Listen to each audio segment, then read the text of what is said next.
Hi, I'm Redneck Computer Geek and welcome to my channel. Today we're going to be working on installing a drive belt on a GT6000. This is for the Hydro Series GT that has a vertical shaft engine, which means it comes down through, with a side shaft for the hydro drive on the rear. If you're looking for one for a gear-driven GT6000, I'll be doing one of those soon. What you're going to need in order to do this is going to be a 84-inch half-inch belt.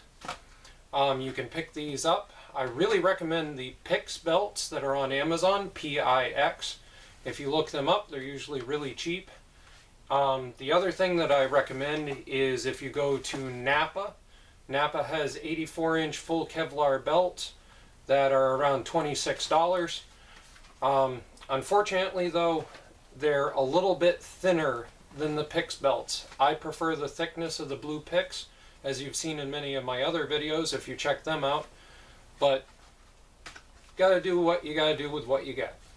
So, if you can manage to install a GT6000 drive belt, any other mower that you work on is going to be a cinch.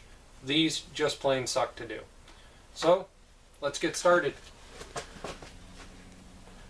Okay, the first thing you're going to need to do is on these GT6000s, they have a giant electrical clutch in the front. So the first thing you need to do is put the belt on the front drive pulley up top. There's going to be a stud on either side right about here. So make sure you get it looped in around that stud, or else you're going to ruin your brand spanking new belt. Down further you'll see this rod right here. This side of the belt needs to go over the top of that rod. You're going to do this part later. Okay, so now that we got the front pulley done, we need to get the rear pulley done. As you can see, it's back there.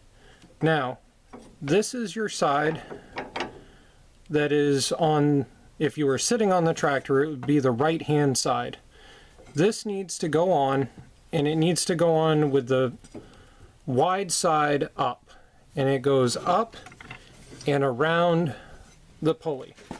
So you need to go up and around.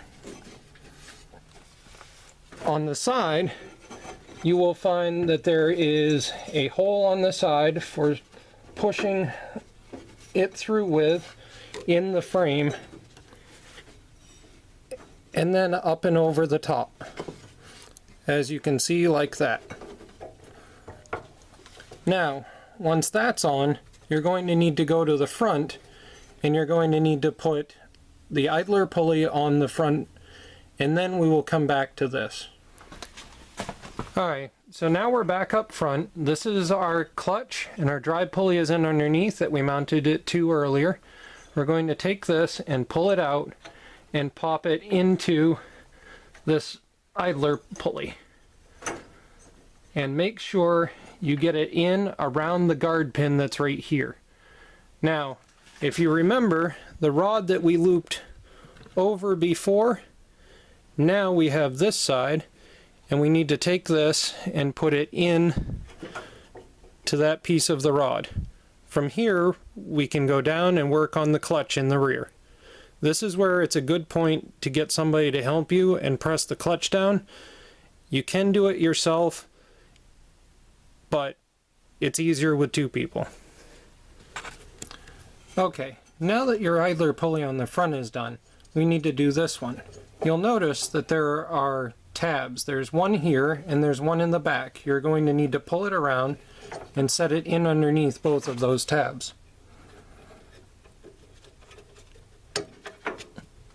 From here, we'll start doing the clutch. This is the hardest part. The clutch you really should get a second person to help with, but you can do it on your own. Okay, so this here is our clutch system. This is the one that we looped over the rear pulley earlier. Remember, we had to make sure that the wide flat side was facing up. So, if you can pull your clutch down, it will put it into this position. From here, you can place it through this pulley, making sure to be on the inside of the pin, pull it down through, making sure to be on this side of this pulley, And then on the other side of the pin that you can see here, everything should be slightly loose, and then release your clutch. Everything should be all taut and ready to go. Well, as always, I hope that this was helpful for you. I hope you're able to go and get your machine up and running now. And hopefully you'll take the time to check out some of my other stuff.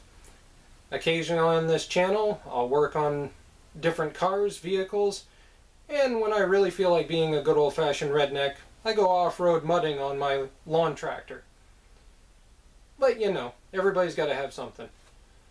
Have fun, guys, and keep them going.